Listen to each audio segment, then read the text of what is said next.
Hey Jazz Guitar Lifers, and welcome to the Jazz Guitar Life video chat. Today is Sunday, February 9th, 2025, although I will be uploading this tomorrow on Monday because apparently there's some kind of football game or something that I'm going to be competing with and I don't want to. So anyway, I hope that whether you're a Chiefs fan or an Eagles fan, I hope that your team plays well and wins. So there you go. And so a couple of things I want to talk about today.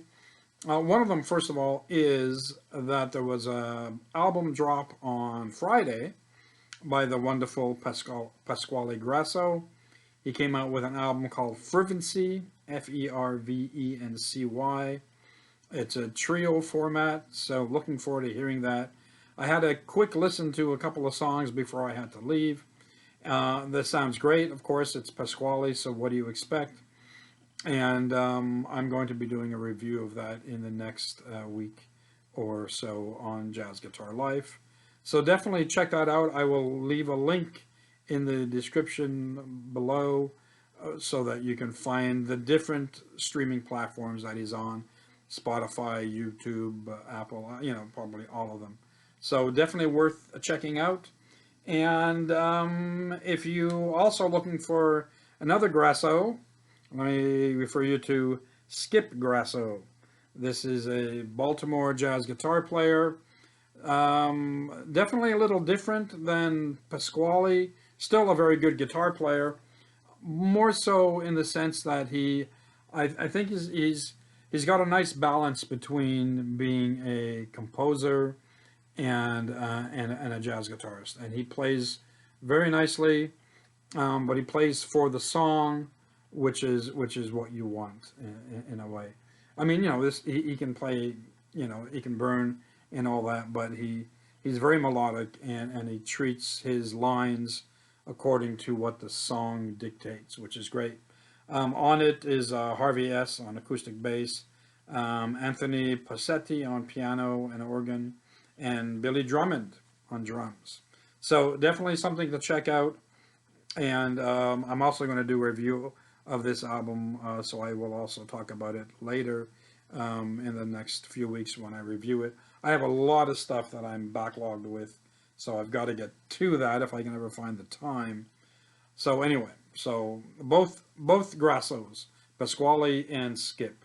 Now, I want to send a bit of a congratulations shout out to Larry Tamanini. You may know him as Philly's wonderkind of the jazz guitar. He's up there with all those cats, and he did a great gig at Smalls the other night on February. I have it here somewhere. February 3rd. He was playing with the Mike Boone Quintet, and I'm going to leave a link below to the full video clip, and you can watch that show. Great. Larry is as you can tell, I've got his album front and center. I've interviewed Larry on Jazz Guitar Life. I've reviewed one, or at least one, maybe even two of his albums. He's a great player. He really comes out of that Philly school, and he does all those cats who come out of there, Pat Martino, Jimmy Ponder, I believe, Dennis Sandola, all those guys, he does them justice. He plays honorably in that milieu. So definitely go check out the link, and also go check out, I'll leave the links below for the interview that he did on Jazz Guitar Life. I think you'll dig it. Really cool player, and he's got his own YouTube channel, which I'll link to as well, where he does 5-minute jazz guitar lessons. Most of the time they end up being 10 minutes, 15 minutes, because he tries to take one concept and build it up nicely, but sometimes you need a little bit more time than 5 minutes. So definitely somebody to check out as well, both as a player and as an educator. So there you go. That's that. Another thing I got in the mail this week, which was really nice. I'm probably going to hopefully I pronounce his last name, Mason Razavi. Mason is a great guitar player. I think he's in New York, but I'm not 100% sure. I got to find out more details about him. But I've seen him on the Facebook jazz guitar groups. I've watched some of his videos, and now I've got his newest release, and it's great. It's really good. I've given it a listen or two, and I really like it. There's some originals. There's at least one, if not two, covers, standards, of course. Love for Sale, the song is You Beautiful Love, so maybe three. But really good. Fine player. And you can see that. Gorgeous guitar. And just a great player. And so obviously this is going to be reviewed as well. And I'm also working on an interview with him, which will be up hopefully within the next few weeks. The thing that I liked about Mason, apart from his playing, was that in his package that he sent me a handwritten note. So basically like getting a letter. I don't think I've ever received a handwritten note from an artist apart from like a typed out one sheet description of the music and the CD and stuff like that. So very, very cool. Thank you, Mason. So be on the lookout for Mason Razavi.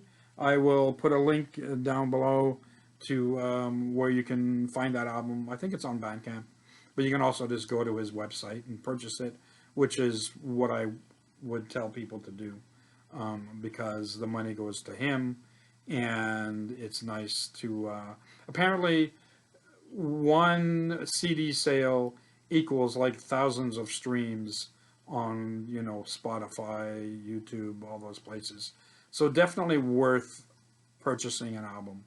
I'm lucky in the sense that I get them delivered into my mailbox physically, and I do appreciate that perk that comes with being the publisher, the owner of Jazz Guitar Life. But I also have in the past purchased albums. Dave Stryker is one guy that I will always try and purchase albums from, because it helps him put out more albums. So there you go. Okay, now, speaking of magazines, interesting article on Emily Remler in, I believe it's the latest Downbeat magazine. It's an article titled The Essence of Emily. I forgot to write down who the journalist is, who the writer is, but you can just buy the copy, or I'm going to put a link below where they have the article, the full article, on the downbeat.com website. And it's just a great, it's a bunch of people talking, female guitar players, jazz players, talking about Emily and her influence on them and stuff. And so just to name a few, Julie Coriel talks to Emily. It's at one point. Lenny Stern is on. Talks about Emily. Jocelyn Gould, Cheryl Bailey, Mimi Fox, and Mary Alverston, and a bunch of others. So very, very interesting article, and one you don't have to be a man or a woman to read it. Just read it, because Emily is somebody who we need to not forget in the pantheon of jazz guitar players. She was right up there with the best of them. And interestingly enough, with the exception of Julie Coriel, I've interviewed Lenny Stern, Jocelyn Gould, Cheryl Bailey, and Mimi Fox at various points in Jazz Guitar Life's history. And those interviews are all available to look at on thejazzguitarlife.com. So definitely check those out if you can, just to kind of, support everybody in this business. Now, speaking of support, I just read on Jimmy Bruno's Facebook page a few nights ago that he is now retired from the jazz scene. Maybe, I don't know if he's going to still be recording, but I think in terms of gigs, live appearances he's pretty much done. And it kind of culminated in a jazz guitar extravaganza at the Birdland on February 6th, where he played alongside Pasquale Grasso, Frank Vinola, Rodney Jones, bassist Gary Mazzaropi, and dang, I forget the other guitar player's name, but the other cat also plays with Frank Vinola a lot. And I wish I had been able to see that, but of course I live in Montreal, Canada, so you know, flying out to New York for a show is not in the budget. But apparently that was his last gig, and there's just a great photo. I'll put this up over here. There's a great, or over here. There's a great photo of him surrounded by all that talent. So Jimmy, thank you very much for your service. Thank you for all that you've given us in the past, and may even continue to do so. Check whatever you can out of Jimmy. His YouTube channel, I believe, is still up.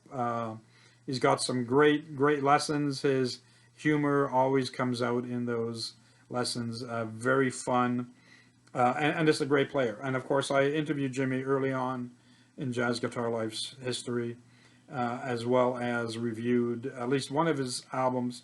He did an album called Solo, where he just played solo guitar.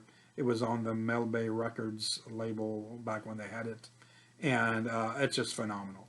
He's just a great player, and lots happened to him in the past few years, and I hope that retiring brings you peace and contentment, Jimmy, and I hope at least we can see you maybe on YouTube or something like that. So there you have it, folks. That's pretty much it for this week. It's going to be a short week because I got to get back to the game. Actually, I'm just joking. I don't actually watch football. Sorry. But I got to get back to doing some things. But I just want one more thing. So in the Don't Judge a Book by Its Cover category, as you may or may not know, I have a lot of vinyl records over there and stuff, and listen to them, you know, constantly. There are some that I haven't listened to in years and years, and this is one of them. So George Benson's In Flight album. I bought this probably when it came out, and for whatever reason at the time, I wasn't crazy about it. Probably because I was listening to Blue Horizon, Bad Benson, you know, all those old CTI records. One of my favorite records is Benson and Farrell. So George Benson and Joe Farrell, just amazing, wonderful album. And then, so anyway, I bought a new vintage Marantz receiver the other week, and I've been going through all my old albums, and I picked this one up. I took it off my shelf again, and I thought, you know what? Let me give it another chance, and I'm so glad I did, because it's a great album. You know, it's a little smooth in some respects. Obviously, the vocal tunes are a little more syrupy, maybe, but his playing is still great on it. There's some great instrumental cuts, and even you know, his version of Nature Boy, which is not one of my favorite songs, he does a great job of it, and it's definitely listenable when he plays. I know everybody's probably going to get on my case, but that's one of those songs, for whatever reason, just never connected with me, and I never liked it. I think it's probably because when I was younger, I was at a university music concert given by the students of that university, and someone sang Nature Boy, and it was horrible. So ever since then, maybe that's probably stuck with me. So, but George does it great, and I mean, obviously, other people have done great versions of it as well. But just really good album. So, if this is in your collection and you haven't listened to it in a while, or you want to go find it on Spotify or YouTube or whatever, you know, listen to it, give it some love, because it's it's some great stuff on there. And of course, you know, rhythm section, Phil Upchurch on rhythm guitar, Ronnie Foster on piano, George Dalto on piano, or Gorge Dalto, I'm not sure, Stanley Banks bass, Harvey Mason drums, and Ralph McDonald on percussion. Produced by Tommy LaPuma. So I'm not sure if this is the album that came after this Masquerade. I'll have to do some checking on that. But really good, really nice, and great sound. So that's it. There you have it. Thank you very much for watching and for listening. Obviously, anything you want to hear about, leave me a comment below, or you can email me at info@thejazzguitarlife.com. You can drop by thejazzguitarlife.com for interviews, reviews, podcasts, you name it, I try to have it. So thank you, everybody. Go Chiefs, go Eagles, and we will see you guys next week. Take care.